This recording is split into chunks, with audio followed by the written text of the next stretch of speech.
So you want to know which common mistakes to avoid to give yourself a fighting chance of success. So I'm going to explain the 6 mistakes that I see clients making consistently and what you can do to avoid them. Now, welcome back to the channel, and if this is your first time, a very warm welcome to the Economies channel, where together we're going to be learning the language of money and wealth. We're also dedicated to money mastery and making financial wisdom available to all. Hi, my name is Simon and I'm a chartered financial planner here in the UK. So before we get into these mistakes and how we can avoid some of these pitfalls, I just want to say a big thank you to all of you who are contacting me and sharing your stories, your financial journey, and also some of your frustrations in the comment section below. I am replying to them all, so please keep them coming. Now, this video is going to build on the previous part 1 investing video, which I'm going to link in the description below. Now, if you've already subscribed, you're going to be receiving daily short videos with some quirky and some fun facts about personal finance, which will hopefully make you think about your goals to allow you to make some informed decisions. Now, here are some of the most recent statistics from the YouTube shorts. About 15% of us invest directly into the stock market. And 60% of us find investing too complex, meaning that you could be missing out on some opportunities. If you're under 30, you're twice as likely to invest in crypto, despite 90% of you not really understanding the technology behind it. And 70% of us follow hot tips from their very broke friends looking for very quick gains. Now, the average holding period has reduced to less than a year, and that's due to our constantly changing strategies and greedily chasing gains elsewhere. So let's get into this deeper dive into the world of investing and turning some of these pitfalls into the stepping stones of success. So number 1 is a lack of a financial goal.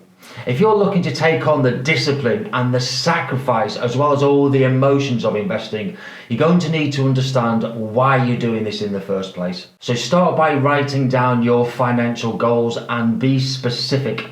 How much you need, by when, and then work backwards to know exactly how much you need to save on a regular basis. Mistake number 2, investing in the wrong platform. Now, the UK has a very vibrant financial landscape, so choosing the right investment platform is absolutely critical.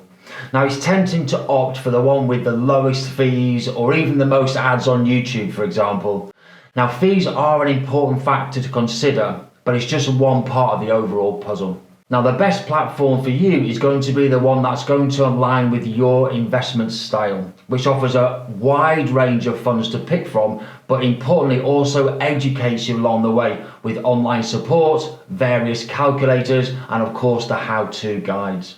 Now, there are plenty out there to choose from, and there's no one size fits all, but here's a selection for you to get you started, and we're going to leave their contact details in the description below. So here's our runners and riders: AJ Bell, Hargreaves Lansdown, Interactive Investor, eToro, Bestinvest, Fidelity, Vanguard and Freetrade are amongst many out there for both beginners and the more experienced investors alike. So mistake number 3, a lack of diversification. Only 20% of all stocks beat their benchmark over a 20-year period, so you're going to need to ensure that you're very well diversified.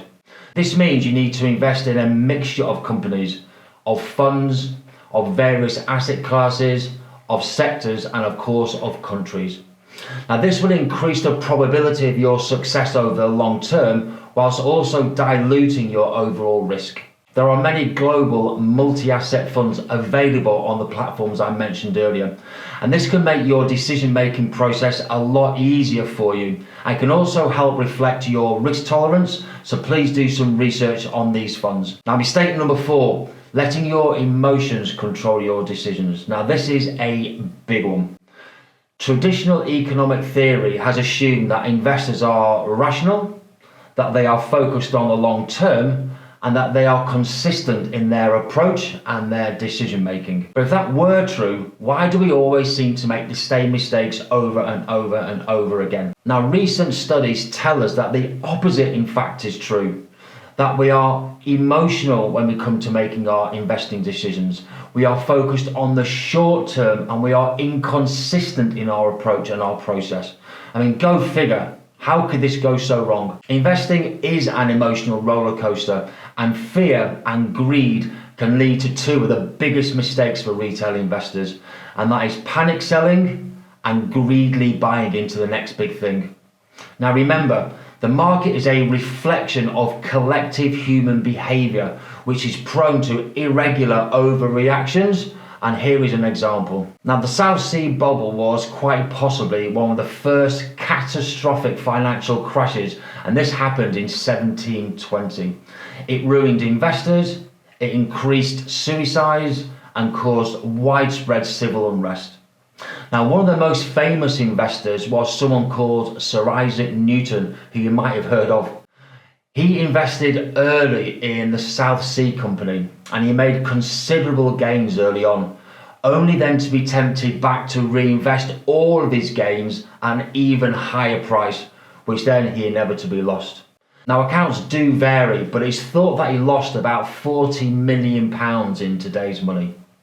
And then he famously said afterwards, "I can calculate the motion of the heavenly bodies, but not the madness of man." Now let me share another story with you.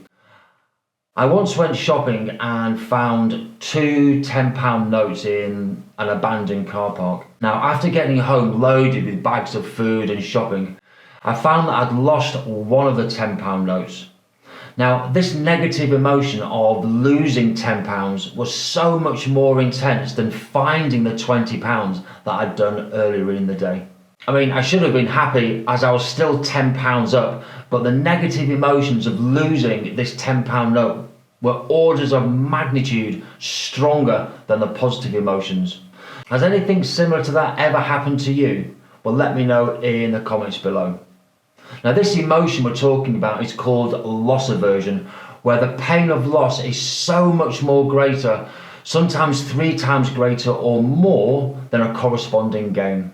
And this also applies to investing, of course.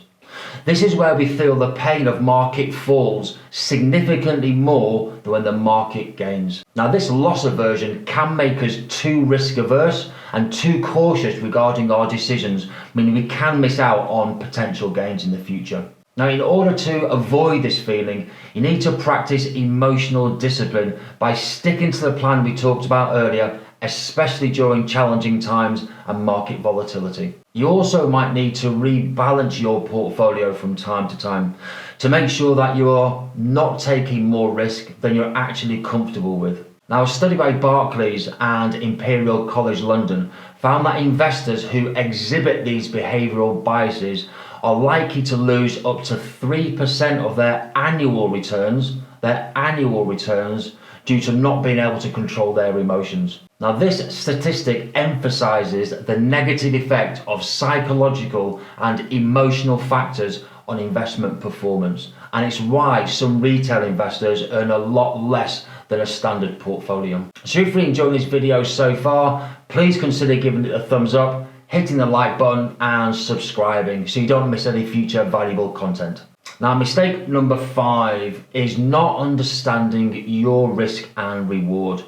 Now, misunderstanding risk can completely derail even the most seasonal investors. Now, high returns are often accompanied by high risk and high uncertainty, especially over the short term. However, risk is not just about volatility. It's also about the likelihood of losing your investment, or what we call a permanent loss of capital. For example, if you're investing on a regular monthly basis, then volatility can be your friend, where you can take advantage of both the rises and the falls in the market.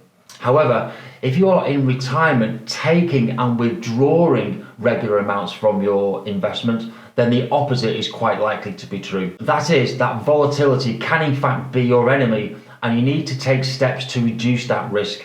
And that is something I'm going to be covering in a future video. So what you need to remember is that each investment type carries its very own set of unique risks, and understanding these risks is crucial for building a resilient portfolio. So make sure you educate yourself on the different types of investment risks, such as market risk, credit risk, inflation risk, longevity risk, currency risk, interest rate risk, and concentration risk, amongst many others. Now use this knowledge to assess potential investments and ensure that they align with your risk tolerance and your investment horizon. That is the length of time to meet your goal. Now, mistake number 6, the trap of overtrading, especially in single stocks or even the AIM market. Now, in this age of instant gratification, dopamine hits, and a 24-hour news cycle, overtrading has become a very common pitfall. Now, it's easy to get caught up in the excitement of buying and selling stocks and shares, and this is confusing activity for effectiveness. However, frequent trading can erode your returns through fees, transaction costs, stockbroker charges, not to mention taxes, and of course all the stress that this can add to your life. There are now more investors than ever, but the statistics remain broadly the same, and these are that 90% of people lose 90% of their capital in 90 days. So you need to adopt a long-term perspective and resist the urge to react to short-term market fluctuations or noise. Focus on your goals and let time and the compounding effects work in your favor. Now let's have a quick look at this chart from Schroders. It shows that the longer your holding period, the better your chances are of success, especially if you're investing in larger companies. So large cap companies beat inflation 87% of the time over a 10-year time horizon and 100% of the time over a 20-year time horizon. So in conclusion, investing is more than just growing your wealth. It's about creating the life you envision for yourself and of course for your loved ones. The journey is going to be filled with challenges, but with the right mindset, the right tools, with financial education and coaching, which we offer on this channel, you can navigate this investment landscape successfully. So remember, the biggest mistake of all is either not starting or just waiting for the perfect time, which invariably never comes. The best time to invest was yesterday, and the second best time to invest is today. Take a moment to review your financial goals. Research the investment platforms I've highlighted below, including their fees and charges. Educate yourself on further diversification and what that means for you. Think about your personal risk management and the type of risk that you're willing and you can afford to take. And think about the psychological aspects of investing as well. Remember, small and consistent actions can lead to spectacular results over time. And remember, it's not the timing the market that counts, but time in the market that's important. So if you like what you hear and you like what you see, please give the video a thumbs up and hit the like button. Now I'm going to be creating content like this every week, so please consider subscribing and hitting the notification bell so you don't miss any of this future valuable content. And finally, this is your channel and your voice. So if you've had a positive experience or even a negative experience around investing, please let me know in the comment section below. Thank you so much, and I'll see you next week.